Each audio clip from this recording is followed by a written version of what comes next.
మీ రాజశేఖర్ రెడ్డి బిడ్డ శిరస్సు వంచి చేతులు జోడించి మనస్ఫూర్తిగా నమస్కరించుకుంటోంది.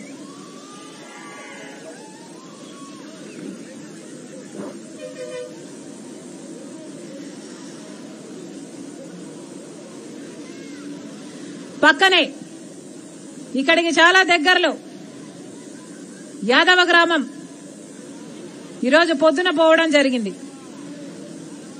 అక్కడ ఒక యాదవ బిడ్డ శ్రీనివాస్ యాదవ్ అనే బిడ్డను ఇటీవల కాలంలోనే ఒక వారం క్రితం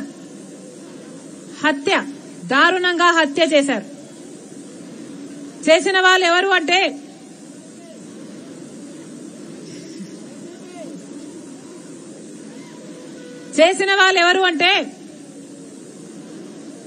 ఈ శ్రీనివాస్ యాదవ్ కుటుంబానికి అక్కడ కొంచెం పట్టా భూమి ఉంది. పక్కనే పెద్ద మనుషులు ఉన్నారు.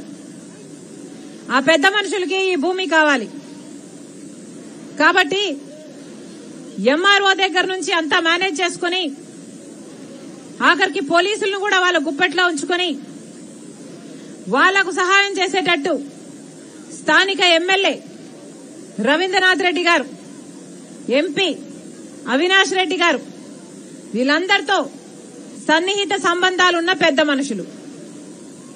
కొద్ది సంవత్సరాల క్రితం శ్రీనివాస్ యాదవ్ తమ్ముడిని ఇలాగే ఒక ట్రాక్టర్ యాక్సిడెంట్ గా చిత్రీకరించి ఆ అబ్బాయిని పొట్టన పెట్టుకున్నారు.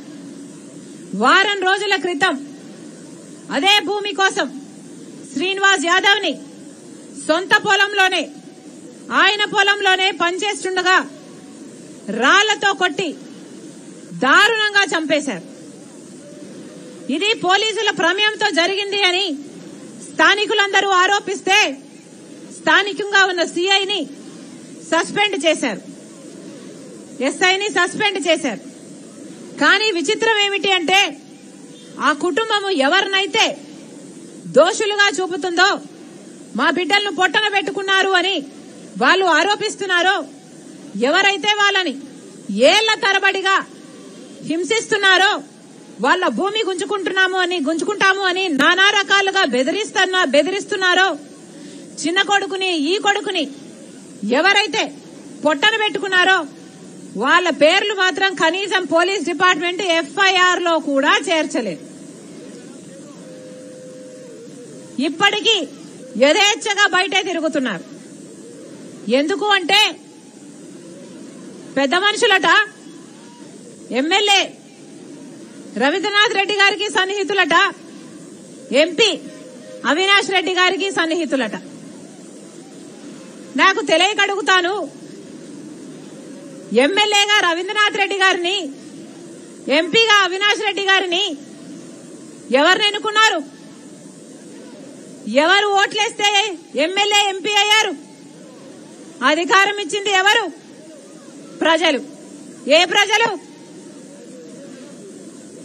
ఆ శ్రీనివాస్ యాదవ్ ఎవరైతే చచ్చిపోయాడో ఆ కుటుంబం కూడా ఓట్లేస్తే వీళ్ళు ఎమ్మెల్యేలు ఎంపీలు అయ్యారు.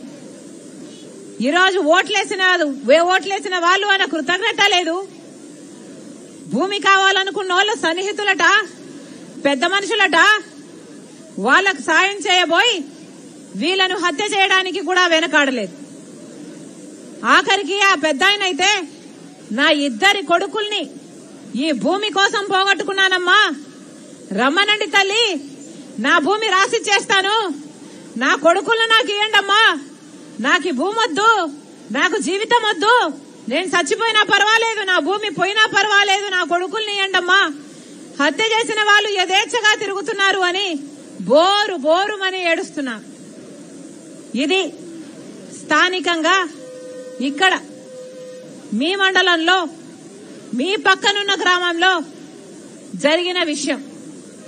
ఇక మీకే ఇంత అన్యాయం జరుగుతుంటే ఇక రాష్ట్రంలో ఉన్న వాళ్ళ సంగతి ఏమిటి? ఎక్కడ చూసినా ఇందాక అన్నట్టు, ఈ చంద్ర అన్నట్టు ఎక్కడ చూసినా వైను మైను, ఎక్కడ చూసినా శాండ్ ల్యాండ్, ఈ మాఫియాలు ఈ గుండాయిజము, ఈ హత్య రాజకీయాలు తప్పితే వైసీపీ ప్రభుత్వం, జగన్మోహన్ రెడ్డి గారు ఏమి ప్రోత్సహిస్తున్నారో ఒకసారి ఆలోచించాలి. ఎక్కడైనా అభివృద్ధి కనిపిస్తుందా? ఎక్కడైనా అభివృద్ధి కనిపిస్తుందా? రాజశేఖర్ రెడ్డి గారు జలయజ్ఞంలో వదిలి వెళ్లిపోయిన ప్రాజెక్టులను జగన్మోహన్ రెడ్డి గారు ఒక్క అడుగైనా ముందుకు తీసుకువెళ్లారా అంటే ఒక్క ప్రాజెక్టు పూర్తి చేయలేదు. రాజశేఖర్ రెడ్డి గారు కడప స్టీల్ ఫ్యాక్టరీ ఆయన కళ, ఉక్కు ఫ్యాక్టరీ ఇక్కడ రావాలి అని రాజశేఖర్ రెడ్డి గారు ఎంత తప్పించారో జగన్మోహన్ రెడ్డి గారు దానిని శంకుస్థాపన చేసే ప్రాజెక్టుగా తయారు చేశాడు. ఆయన కడపకు వచ్చినప్పుడల్లా శంకుస్థాపన చేస్తాడు, వెళ్లిపోతాడు, మళ్లీ వస్తాడు, మళ్లీ శంకుస్థాపన భూమి పూజ చేస్తారు, వెళ్లిపోతారు. ఆఖరికి అది శంకుస్థాపనలు భూమి పూజ వేసే ప్రాజెక్టుగా తయారైంది. ఏం ఉద్ధరించినట్టు? స్పెషల్ స్టేటస్ వచ్చిందా అంటే స్పెషల్ స్టేటస్ కోసం జగన్మోహన్ రెడ్డి గారు ఒక్క నిజమైన ఉద్యమం చేసింది లేదు. మనకు ఏ ప్రాజెక్ట్ ఇవ్వకపోయినా, రాజధాని కట్టకపోయినా, మనకు బుడ్డల ఉద్యోగాలు రాకపోయినా, ఏ ఇండస్ట్రీలు రాకపోయినా జగన్మోహన్ రెడ్డి గారికి మాత్రం బీజేపీతో ఆయనకున్న పొత్తు అవసరం తప్పితే, స్వప్రయోజనాల కోసం ప్రజలను తాకట్టు పెట్టాడు తప్పితే ఒక్కసారంటే ఒక్కసారైనా స్థానికంగా మీ గురించైనా, రాష్ట్రంలో ఎన్నుకున్న ప్రజల గురించైనా ఒక్కసారైనా ఆలోచించారా? రైతుల కోసం 3,000 కోట్లతో స్థిరీకరణ నిధి ఏర్పాటు చేస్తానన్నాడు జగనన్న గారు. రైతన్న వాడు నష్టానికి అమ్ముకోకూడదు, లాభమే పొందాలి తప్పితే అప్పులు పావులు అవ్వకూడదు అన్నారు. ఈ రోజు రైతు పరిస్థితి ఏమిటి? అసలు అప్పు లేని రైతు ఉన్నాడా? ఏమన్నా అప్పు లేని రైతు ఎవరన్నా ఉంటే చేయొద్దండి అన్న. అప్పు లేని రైతు ఎవరైనా ఉన్నారా?